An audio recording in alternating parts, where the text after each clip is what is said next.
اللہم صلی علی سیدنا و مولانا محمد وعلی آلہ و اصحابہ وبارک وسلم وصلی علیہ۔ دنیا کے تمام دیکھنے والوں کو، تمام چاہنے والوں کو، تمام پیار کرنے والوں کو، اور جہاں جہاں تک اس وقت میری آواز کو سنا اور مجھے دیکھا جا رہا ہے، جنید اقبال کی جانب سے انتہائی محبت کے ساتھ السلام علیکم۔ ایک بار پھر ناظرین، آپ کو پرنور صبح میں صبح نور کے ساتھ میں دل کی عطا گہرائیوں سے خوش آمدید کہتا ہوں، اور آئیے بلا توقف چلیں حضرت ابو انیس محمد برکت علی علیہ رحمہ کی تعلیف اسماء النبی کریم صلی اللہ علیہ وآلہ وسلم سے رسول اللہ صلی اللہ علیہ وآلہ وسلم کا ایک اسم مبارک پڑھنے اور سننے کی سعادت حاصل کرتے ہیں۔ سیدنا المصدق صلی اللہ علیہ وآلہ وسلم، ہمارے سردار، تصدیق فرمانے والے، درود و سلام بھیجے اللہ آپ صلی اللہ علیہ وآلہ وسلم پر، آپ صلی اللہ علیہ وآلہ وسلم کے آل پاک پر اور صحابہ کرام رضوان اللہ تعالیٰ علیہم اجمعین پر۔ حضرت انس بن مالک رضی اللہ تعالیٰ عنہ بیان کرتے ہیں، مرتبہ حضور نبی کریم صلی اللہ علیہ وآلہ وسلم کے ساتھ سیدنا صدیق اکبر، سیدنا عمر اور سیدنا عثمان رضوان اللہ تعالیٰ علیہم اجمعین احد پہاڑ پر تشریف فرما تھے کہ احد پہاڑ وجد میں آ کر جھومنے لگا۔ حضور نبی کریم صلی اللہ علیہ وآلہ وسلم نے اس پر اپنا پاؤں مبارک مارا اور فرمایا کہ احد ٹھہر جا، تجھ پر ایک نبی، ایک صدیق اور 2 شہید ہیں۔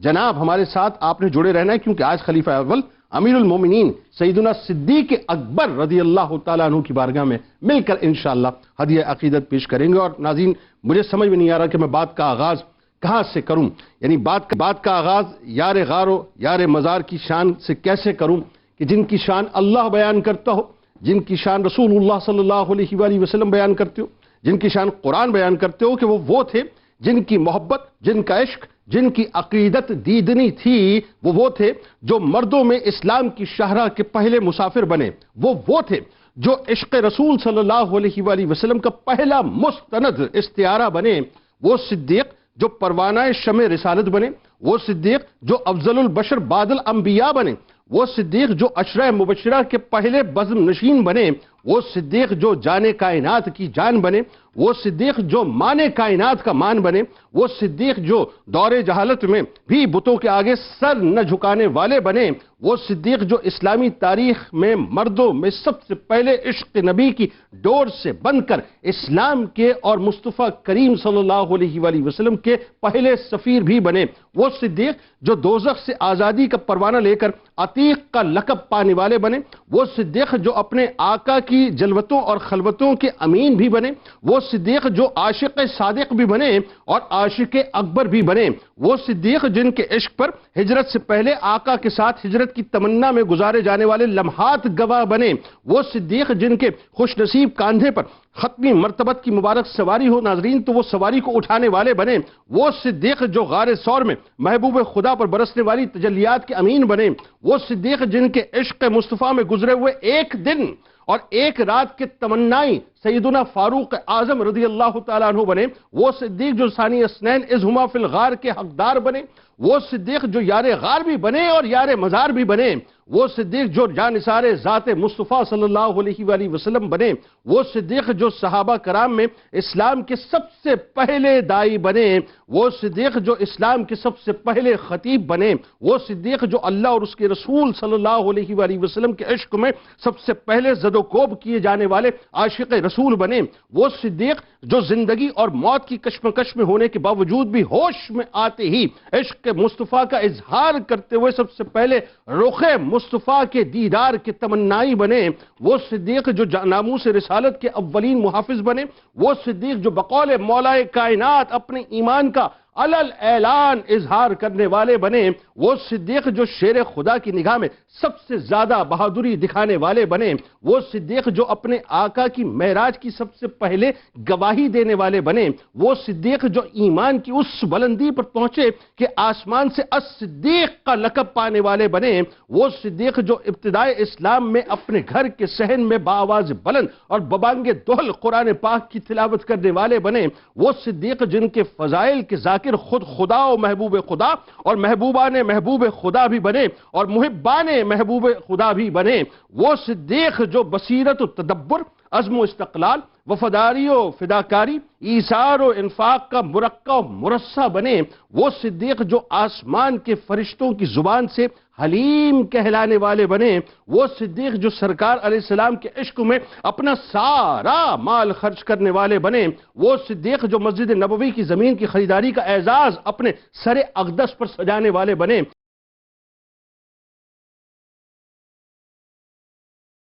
آپ نے ہمارے ساتھ ضرور جڑے رہنا ہے جناب۔ سب سے پہلے میرا خیال ہے سیدنا صدیق اکبر رضی اللہ تعالیٰ عنہ کے فضائل و مناقب، اگین وہی بات کہ میں جب بھی اس طرح کا سوال کرنے سے پہلے یہ ضرور حاشیہ لگاتا ہوں، ہماری اوقات نہیں صاحب ہم ان کی شان بیان کر سکے، لیکن بس قرآن جو کہتا ہے اور جو ہم سمجھ پائے، جتنا سمجھ پائے، آغاز فرمائیے۔ بسم اللہ الرحمن الرحیم۔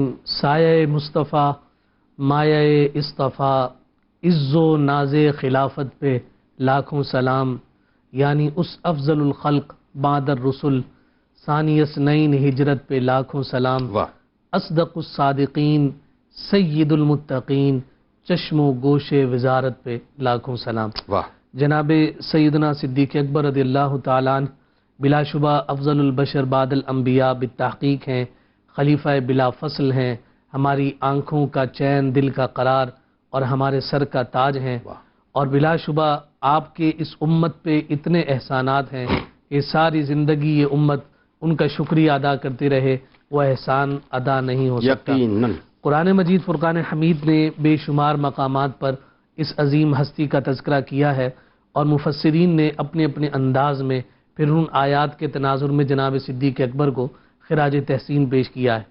سب سے پہلے میں یہاں سیدی اعلی حضرت شاہ امام احمد رضا خان فاضل بریلوی رحمۃ اللہ تعالی علیہ کی جانب سے دیا جانے والا وہ خوبصورت پیغام آپ کی خدمت میں عرض کرنا چاہتا ہوں۔ جناب، آپ کا مبارک رسالہ ہے الزلال الانقا من بحری سبقت الاتقا، یعنی سب سے جو متقی شخص ہے اس کی سبقت کے سمندر میں سے ایک صاف اور شفاف میٹھا پانی، واہ، اس میں امام فخر الدین رازی رحمۃ اللہ تعالی علیہ کی مفاتیح الغیب جو تفسیر ہے اس کے حوالے سے اعلی حضرت فرماتے ہیں کہ سورۃ اللیل جناب صدیق اکبر کے لیے اللہ، اور سورۃ الضحیٰ امام الانبیاء کے لیے، فرماتے ہیں ان دونوں کے درمیان کوئی فاصلہ نہیں ہے، گویا کہ جان لو رسول کائنات کے بعد صدیق اکبر اور ان دونوں کے درمیان بھی کوئی فاصلہ۔ اللہ اکبر، اللہ اکبر۔ اور پھر اس کے بعد آپ دیکھیے اسی سورۃ اللیل میں جب ذکر ہوا وَسَيُجَنَّبُهَا الْأَتْقَى، کہ اس آگ سے دور رکھا جائے گا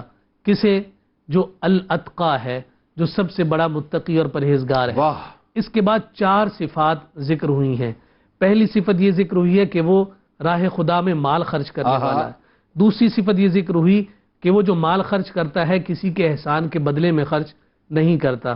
تیسری صفت یہ بیان ہوئی کہ وہ صرف اللہ رب العزت کی بارگاہ میں اپنی خوشنودی کے لیے خرچ کرتا ہے۔ اور چوتھی صفت یہ ذکر ہوئی کہ وہ جو کچھ کرتا ہے اس کا بدلہ اسے یہ ملے گا کہ اس کا رب اس سے راضی ہو جائے گا۔ تو یہاں امام فخر الدین رازی رحمۃ اللہ تعالی علیہ فرماتے ہیں کہ اس بات پر مفسرین کا اجماع اتفاق اور اجماع ہے کہ ان صفات کی حامل ہستی کا نام صدیق اکبر ہے، اور یہاں الاتقا سے مراد حضور کے پیارے صحابی جناب ابو بکر صدیق۔ سبحان اللہ، سبحان اللہ۔ پھر اس کے ساتھ آپ دوسری طرف آئیے کہ یہ سورۃ الفجر کا اختتام ہے۔ فرمایا یا ایتھا النفس المطمئنہ ارجعی الی ربک راضیۃ مرضیہ فادخلی فی عبادی وادخلی جنتی۔ تفسیر ابن کثیر میں ذکر کیا گیا کہ جب یہ آیت نازل ہوئی کہ اے نفس مطمئنہ اپنے رب کی جانب لوٹ جا اس انداز میں کہ تو اس سے راضی وہ تجھ سے راضی، فادخلی فی عبادی اپنے رب کے خاص بندوں میں داخل ہو جا اور اس کی جنت میں داخل ہو جا۔ جب یہ آیت نازل ہوئی جناب صدیق اکبر موجود تھے، اللہ، اور ان آیات کو سن کر کہنے لگے یا رسول اللہ ما احسن ھذا، یہ کتنی خوبصورت بات ہے، کتنی حسین اور کتنی اچھی بات ہے۔ آقا کائنات صلی اللہ علیہ وسلم مسکرائے، فرمایا جب تم اس دنیا سے جاؤ گے تمہیں بھی یہی حسین بات کہی ہے۔ اللہ اکبر۔ اور آپ اندازہ لگائیے کہ یہ خوبصورت بشارتیں پانے والے جناب صدیق اکبر آقا کائنات صلی اللہ علیہ وسلم کی مبارک زبان سے اور قرآن کی آیت میں لطف لے رہا ہوں ان باتوں کا، آپ یقین مانیے۔ پھر اس کے بعد دیکھیے دوسرا مقام ایک ہمیں نظر آتا ہے، بڑا منفرد مقام ہے، یہ سورہ آل عمران ہے۔ اس سورہ آل عمران کے پس منظر اور شان اس آیت کی شان نزول میں ذکر کیا گیا آقائے کائنات صلی اللہ علیہ وسلم نے جناب صدیق اکبر کو مدینہ کے مضافات کے ایک علاقے میں بھیجا جو بیت المدراس کہلاتا تھا، کہ وہ لوگ جو امان مسلمانوں کی میں رہتے ہیں ان سے جو جزیہ بنتا ہے وہ لے کر آؤ۔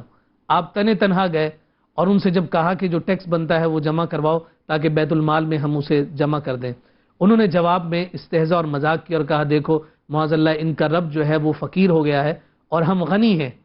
اور جناب صدیق اکبر نے جب یہ سنا کہ میرے رب کو انہوں نے فقیر کہا ہے تو آپ نے اس کے سردار کے تھپڑ مار دیا اور کہا کہ اگر میں قاصد بن کر نہ آتا رسول خدا کا تو آج تیرا سر تن سے جدا کر دیتا۔ وہ لوگ شکایت لے کر آ گئے کہ انہوں نے ہمارے سردار کی توہین کی۔ جناب صدیق اکبر سے پوچھا گیا تو انہوں نے کہا کہ انہوں نے میرے رب کو فقیر کہا اس لیے میں نے مارا۔ تو انہوں نے جب قسمیں کھائیں تو حضور نے جناب صدیق اکبر سے دریافت کیا آپ کے پاس کوئی گواہ ہے؟ تو آپ چونکہ اکیلے گئے تھے گواہ کو اللہ اکبر، گویا کہ آپ کے ذہن میں خیال آیا مولا تیرے محبوب کو گواہی کی ضرورت تھی، مجھے ابو بکر نے دی تھی، آج میری گواہی کون دے گا؟ اللہ، اس خیال کا پیدا ہونا تھا۔ قرآن کی آیات اتری ہیں، وہی اتر گئے۔ اللہ لقد سمع اللہ قول الذین قالوا ان اللہ فقیر ونحن اغنیاء۔ محبوب زمین پر کسی نے سنا ہو یا نہ سنا ہو، تحقیق اللہ نے سن لیا ہے کہ انہوں نے کہا ہے کہ اللہ فقیر ہے اور ہم غنی ہیں۔ محبوب ہر ایک جھوٹا ہو سکتا ہے، میرا ابو بکر اللہ اللہ۔ یہ قرآن مجید فرقان حمید آپ کی شان و عظمت اور رفتوں کو بیان کر رہا ہے۔ آیت درود اترے تو جناب صدیق اکبر کہیں یا رسول اللہ یہ تو آپ کے ساتھ اختصاص ہے، ہمیں اس سے کچھ ملے گا۔ اگلی آیت آ گئی هو الذی یصلی علیکم وملائکتہ۔ محبوب صرف آپ پر درود نہیں، یہ جو سوال کرنے والا ہے ان سے کہیں ان پر بھی درود ہے اور سارے صالحین پر اللہ بھی درود بھیج رہا ہے، اس کے فرشتے بھی درود۔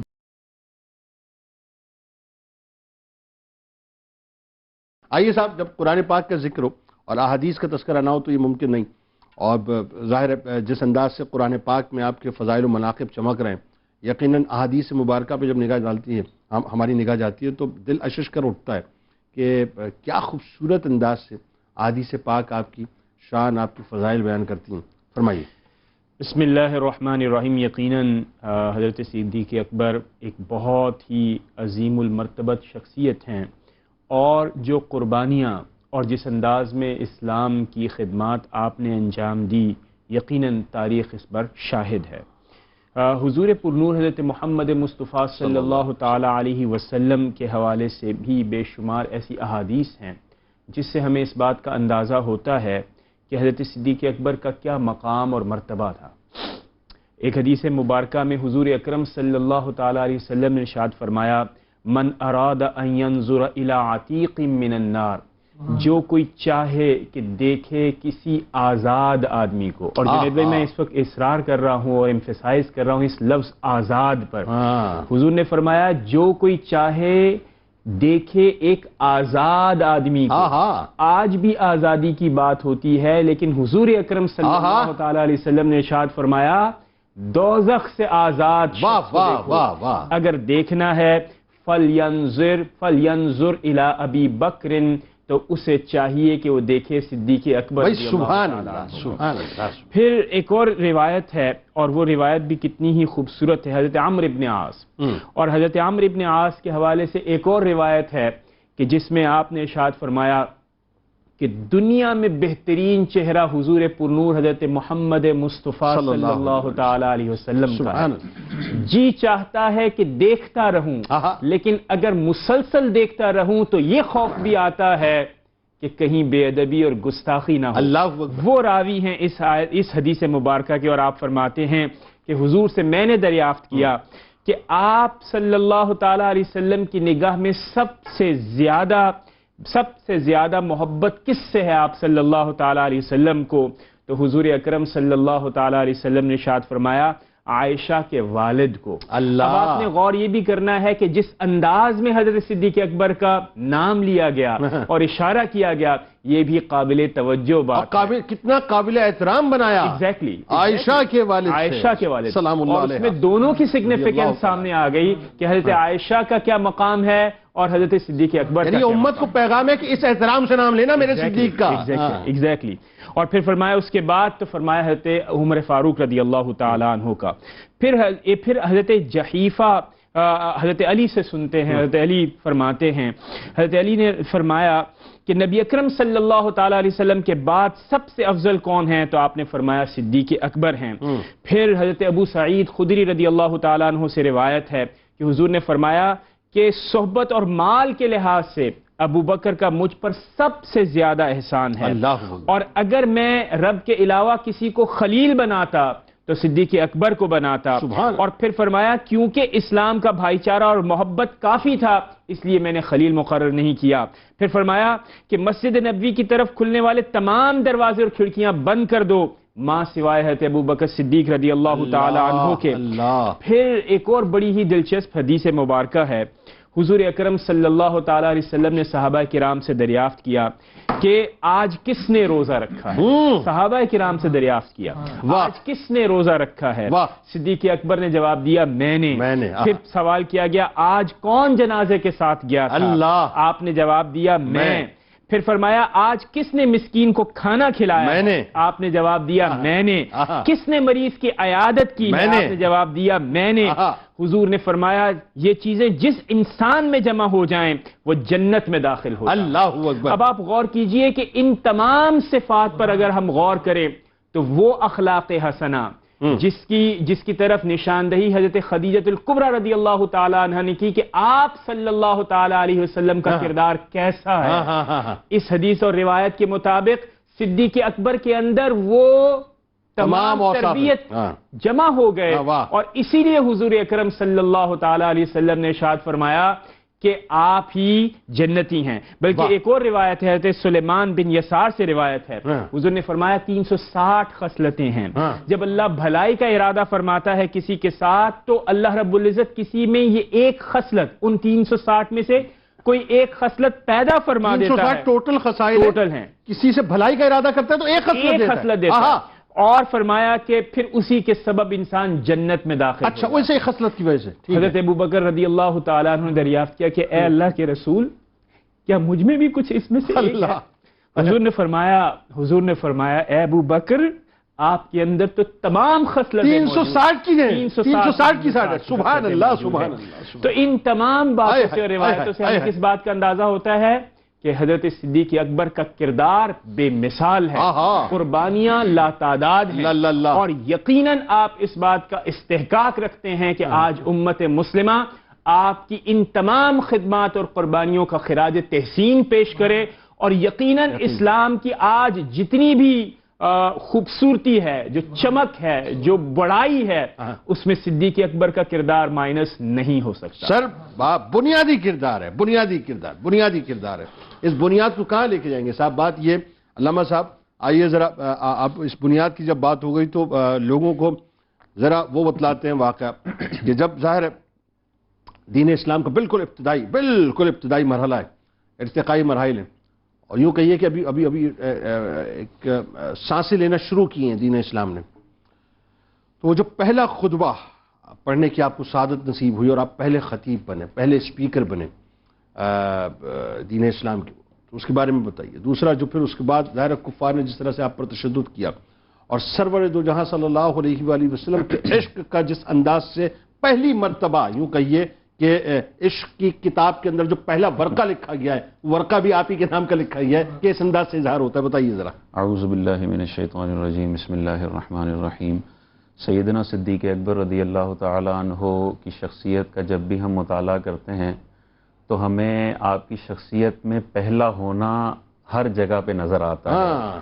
اللہ تبارک و تعالیٰ نے اپنے اس پیارے بندے کو اس امت کا پہلا مسلمان بنایا. اور ابو داؤد شریف کی روایت ہے، حضور علیہ الصلوۃ والسلام ارشاد فرماتے ہیں کہ اے ابو بکر میری اس امت میں جنت میں جو پہلا شخص داخل ہوگا وہ تم ہوگے. اللہ. مسلمان ہونے میں بھی پہلا نمبر صدیق اکبر کا ہے، اور جنت میں داخل ہونے میں بھی صدیق کا پہلا نمبر ہے. اور حضور کی ظاہری زندگی میں مصلی نبی پر کھڑا ہو کر 17 نمازیں پڑھانے کا بھی جو پہلا نمبر ہے وہ اللہ تبارک و تعالیٰ نے اپنے حبیب کریم علیہ الصلوۃ والسلام کے ذریعے صدیق اکبر کو عطا فرمایا.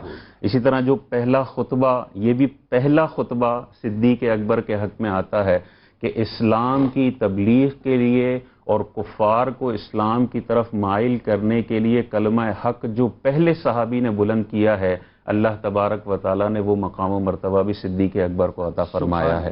اور اس پہلے خطبے سے پہلے اگر ہم غور کریں تو عشرہ مبشرہ جو ٹاپ 10 صحابہ ہیں، جو خلفائے راشدین کے بعد بقیہ 6 سب سے زیادہ فضیلت رکھتے ہیں، ان میں 5 صدیق اکبر کی تبلیغ پر مسلمان جناب ہیں۔ ماشاءاللہ، ان میں سے ایک عثمان غنی رضی اللہ تعالیٰ عنہ ہیں، دوسرے زبیر بن عوام حواری رسول ہیں، تیسرے طلحہ رضی اللہ تعالیٰ عنہ ہیں، چوتھے سعد بن ابی وقاص رضی اللہ تعالیٰ عنہ ہیں، اور پانچویں عبد الرحمن بن عوف رضی اللہ عنہ۔ یہ ہے ایکچولی ملٹی لیول مارکیٹ۔ کون سی MLM ہوتی ہے نا، ملٹی لیول مارکیٹنگ ہوتی ہے نا، کیا یہی ٹرم ہے نا؟ یہ ہے اصل میں ملٹی لیول مارکیٹنگ۔ یہ صدیق اکبر نے جس طرح سے ایکسپلور کیا، جس طرح سے ایکسپلور کیا، اور شروع میں ہی زبردست کریم صحابہ کی جو تیار کرنے میں سب سے اہم کردار ادا کیا وہ صدیق اکبر نے کیا ہے۔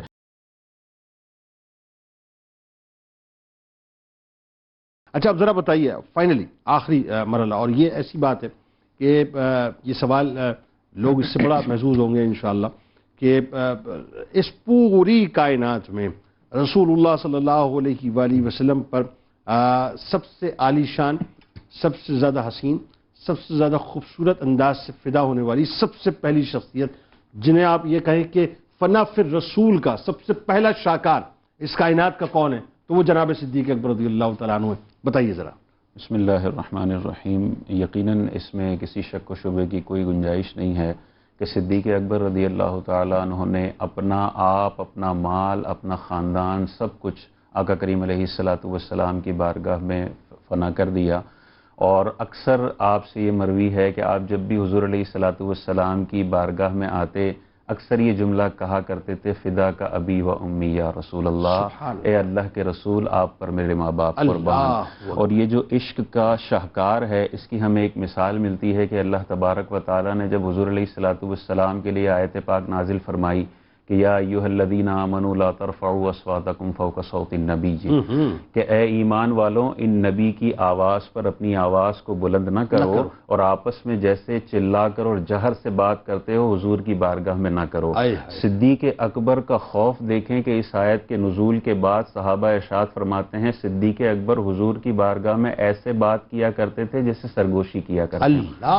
تو حضور کو پوچھنا پڑتا تھا صدیق اکبر کیا کہہ رہے ہیں، تھوڑا سا بلند آواز سے کہیے۔ اتنی آواز کو پست کیا، اللہ تعالیٰ کو یہ انداز اتنا پسند آیا، اگلی آیت صدیق اکبر کی شان میں نازل فرمائی۔ اللہ تعالیٰ ارشاد فرماتا ہے ان الذین یغضون اصواتهم عند رسول اللہ، وہ لوگ جو رسول کی بارگاہ میں اپنی آواز کو ہلکا رکھتے ہیں، پست رکھتے ہیں، اولئک الذین امتحن اللہ قلوبهم للتقوی، اللہ تبارک و تعالیٰ نے ان کے دلوں کو تقوی کے اعتبار سے پرکھ لیا ہے، لہم مغفرۃ و اجر عظیم، اور انہی آواز کو ہلکا رکھنے والوں کے لیے مغفرت ہے اور اجر عظیم ہے۔ یہ حضور علیہ الصلوۃ والسلام کی بارگاہ میں آپ کا عشق ہے۔ اسی طرح جو ہجرت کا موقع ہے، تاجدار کائنات نے اپنے اس مشکل ترین اور عظیم سفر کے لیے جس رفیق سفر کا انتخاب کیا وہ بھی صدیق اکبر کی ذات ہے۔ آپ دونوں ساتھ جاتے ہیں، تاجدار کائنات کی حفاظت کے لیے صدیق اکبر کا انداز دیکھیں، کبھی آگے آ جاتے ہیں، کبھی دائیں، کبھی بائیں، کبھی پیچھے۔ حضور علیہ الصلوۃ والسلام دریافت فرماتے ہیں ابو بکر ایسا کیوں کر رہے ہو؟ تو ابو بکر صدیق ارشاد فرماتے ہیں جب مجھے یہ اندیشہ ہوتا ہے دشمن پیچھے سے وار کرے گا تو میں پیچھے آ جاتا ہوں تاکہ میری کمر پر پہلا وار ہو۔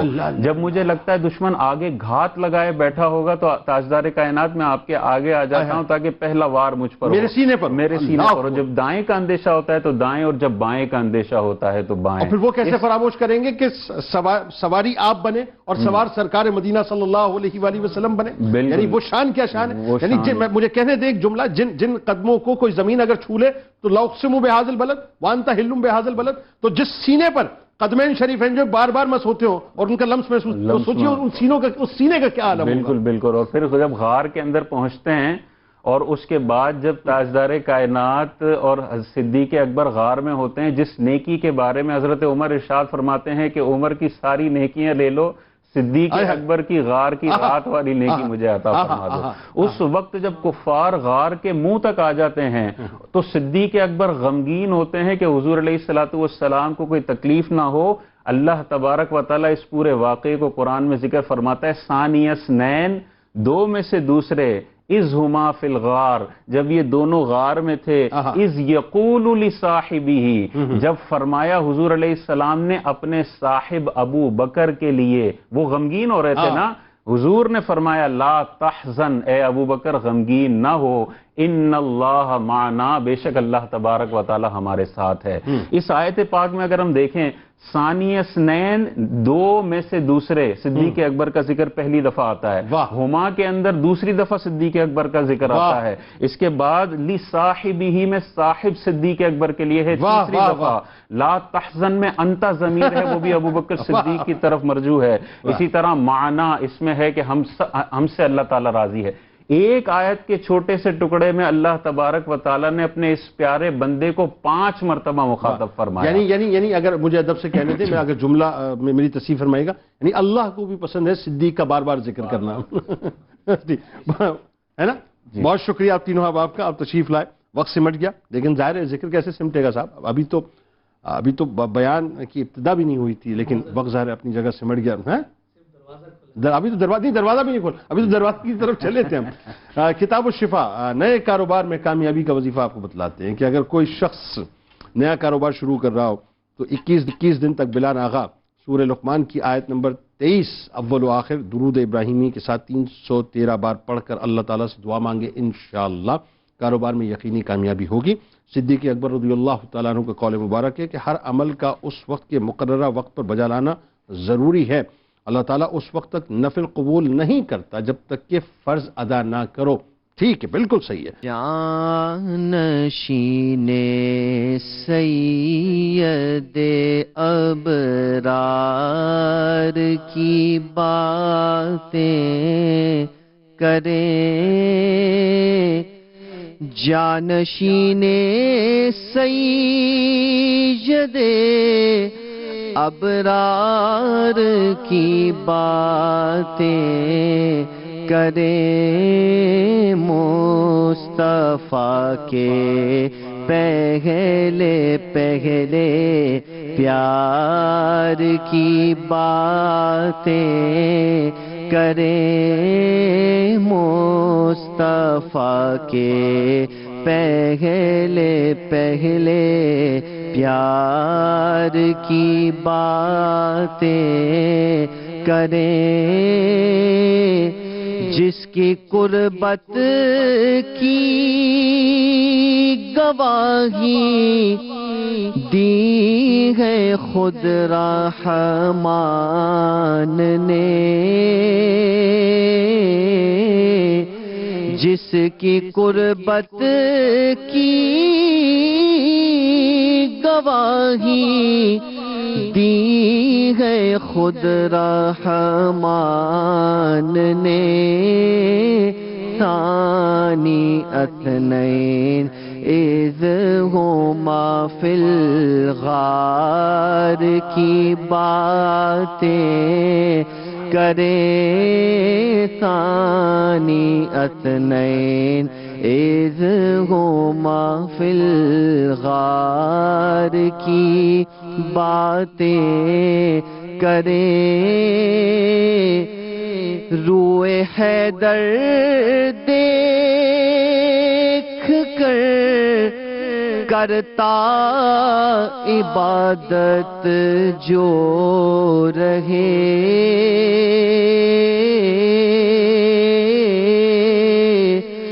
روئے حیدر دیکھ کر کرتا عبادت جو رہے، اس حبیب حیدر کرار کی باتیں کریں، اس روئے حیدر دیکھ کر کرتا عبادت جو رہے، اس حبیب حیدر کرار کی باتیں کریں آج تک ساجد جو آقا کے ہیں قدموں میں پڑا